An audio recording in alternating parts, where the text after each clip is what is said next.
আয়ুষ আর কুসুমের অবস্থা দেখে চমকে গেল ইন্দ্রাণী গাঙ্গুলি। সম্পূর্ণ জানতে ভিডিওটিতে একটি লাইক করে দেখতে থাকো। গল্পের শুরুতেই দেখা যায় কুসুমের অবস্থা একদমই ভালো নয়। কুসুমকে রীতিমতো বিষ খাইয়েছে কুসুমের বাবা। কুসুম আর আয়ুষের সম্পর্ক জানার পর থেকেই শঙ্করবাবু ঠিক করেছিল কিছুতেই আর কুসুমকে বাঁচিয়ে রাখবে না। কারণ ইন্দ্রাণী গাঙ্গুলি যখন সত্যিটা জানতে পারবে তখন ভুল বুঝবে শঙ্করবাবুকে। তাই আগেভাগেই ইন্দ্রাণী গাঙ্গুলি যাতে ভুল না বোঝে তাই কুসুমকে মারার মতন সিদ্ধান্ত নিয়েছিল শঙ্করবাবু। এরপরেই কুসুমের অবস্থা অনেক বেশি খারাপ হয়ে যায়। কুসুমকে তড়িঘড়ি করে হসপিটালে ভর্তি করে আয়ুষ, কিন্তু অবস্থার কোনো উন্নতি হচ্ছে না।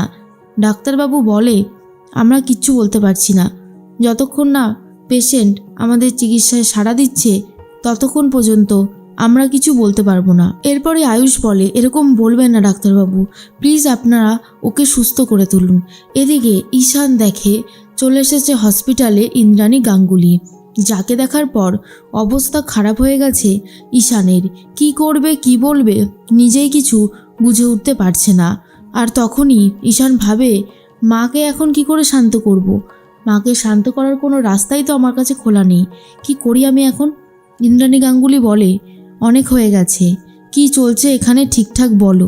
এইভাবে সব কিছু ধামাচাপা দিয়ে রেখো না, চুপ করে থেকো না, কি হয়েছে বলো। তখনই ঈশান ভাবে কি বলবে তার মাকে। এরপর ঈশান সত্যি কথাটাই বলে দেয় যে কুসুম বিষ খেয়েছে। আর এটা শোনার পর ইন্দ্রাণী গাঙ্গুলি পুরোপুরি অবাক হয়ে যায় আর বলে, কি বলছোটা কি ঈশান, তোমার কি মাথা খারাপ হয়ে গেছে? ঈশান বলে, আমি যা বলছি তা একদম ঠিক কথাই বলছি। জাদুঘরের অবস্থা খুব একটা ভালো নেই।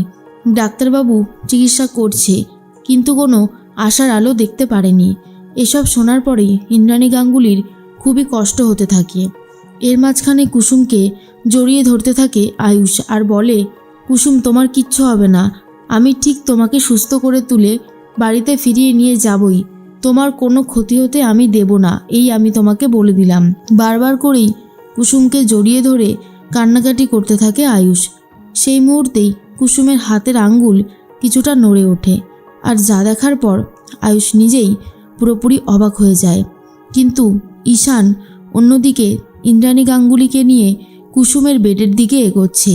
ঠিক সেই মুহূর্তেই আয়ুষ কুসুমকে ছেড়ে উঠে পড়ে। কুসুমের অবস্থা জানতে চায় ইন্দ্রাণী গাঙ্গুলি আর বলে, এখন কি অবস্থা আছে?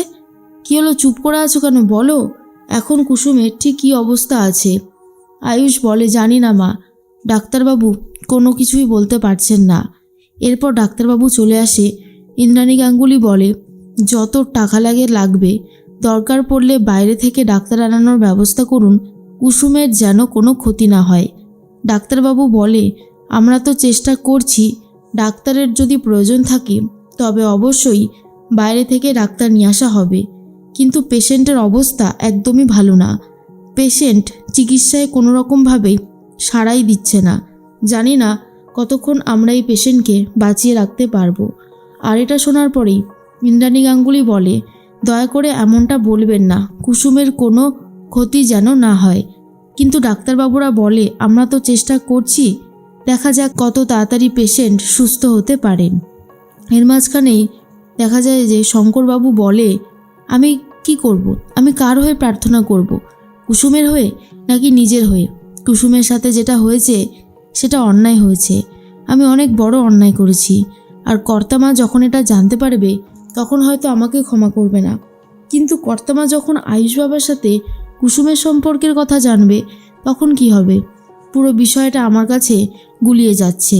এরপরেই ঈশান বলে, মা তুমি যাও, গিয়ে রেস্ট নাও, আমি আর ভাইদা তো আছি, আমরা সামলে নেব। কিন্তু ইন্দ্রাণী গাঙ্গুলি রেস্ট নিতে চায় না, বাট বারবার করে আয়ুষ বলে বাড়িতে গিয়ে রেস্ট নেওয়ার জন্য। ঠিক সেই মুহূর্তেই ফোন এসেছে ইন্দ্রাণী গাঙ্গুলির, আর ফোন করেছে দীপালি। বলে যে কোনোভাবে আর অনুশ্রীকে সামলানো যাচ্ছে না, আপনি যদি আসেন তাহলে খুব ভালো হয়। ইন্দ্রাণী গাঙ্গুলি আয়ুষকে বলে, কোনো রকমের কোনো সাহায্য দরকার হলে আমায় বলতে ভুলো না, আমি বাড়ি যাচ্ছি, আমার একটু প্রবলেম এসে গেছে। এই বলেই ইন্দ্রাণী গাঙ্গুলি বাড়ির পথে রওনা দেয়। মনে মনে ঈশান ভাবে, মা তো যেতেই চাইছিল না, হঠাৎ করে আবার কি আসলো কাজ যার জন্য মা চলে গেল? আসলেই অনুশ্রীকে কোনোভাবেই সামলানো যাচ্ছে না। অনুশ্রী একদম কান্নাকাটি করতে থাকে আর জিনিসপত্র ফেলে দিতে থাকে, বলতে থাকে আমি আমার বেবির হার্টবিট শুনতে পাচ্ছি না কেন, কিসের জন্য?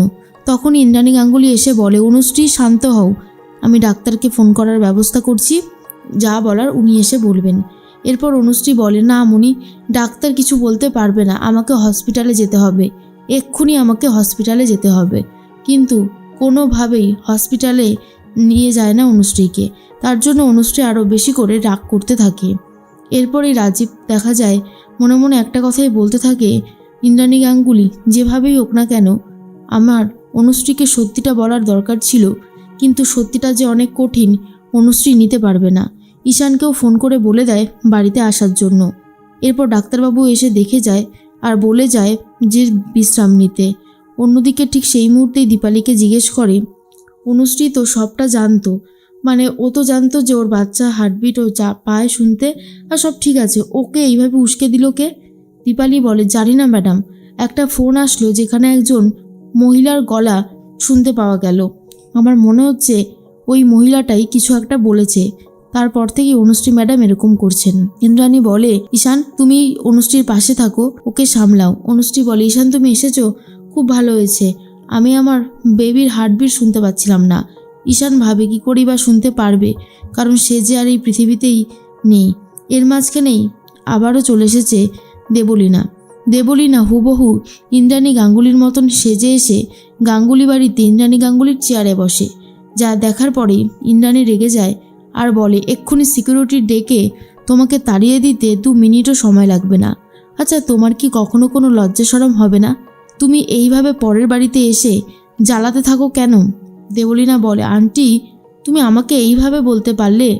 দেখো আন্টি, একটা সময় ছিল যখন এই তুমি আমাকে কত ভালোবাসা দিতে, ঈশানের বউ করবে বলে একদম ঠিক করেছিলে। তখনই ইন্দ্রাণী গাঙ্গুলি বলে, তুমি সেটা তো রাখতে পারলে না, নিজের সম্মানটা নিজেই নষ্ট করলে। এরপরে ইন্দ্রাণী গাঙ্গুলি দেবলীনাকে বার হয়ে যেতে বলে ঘর থেকে। আর তখন দেবলীনা বলে, সে আমি যাচ্ছি, তবে একদিন আমি আবার ঠিক ফিরে আসব। এদিকে অনেকটা সময় হয়ে গেছে, কুসুমের কোনো খবর না পেয়ে নার্সকে বলে, নার্স আপনি কিছু বলুন, কুসুম এখন কেমন আছে? তখনই নার্স বলে, অবস্থা খুব একটা ভালো না, আর বাকি কথা ডাক্তারই বলবে। এরপরেই কুসুমের অবস্থা খুব খারাপ, শ্বাসকষ্ট হতে থাকে কুসুমের। তখন ডাক্তাররা আবারও দেখতে থাকে আর ইঞ্জেকশন দিয়ে দেয়। আয়ুষ বলে, কুসুম আমি জানি তোমার অনেক কষ্ট হচ্ছে, কিন্তু একদিন দেখবে এই সমস্ত কষ্ট শেষ হয়ে গেছে আর আমরা অনেক ভালো আছি। কুসুমের সাথে এখনও নতুন করে সংসার শুরু করবে বলে স্বপ্ন দেখছে আয়ুষ।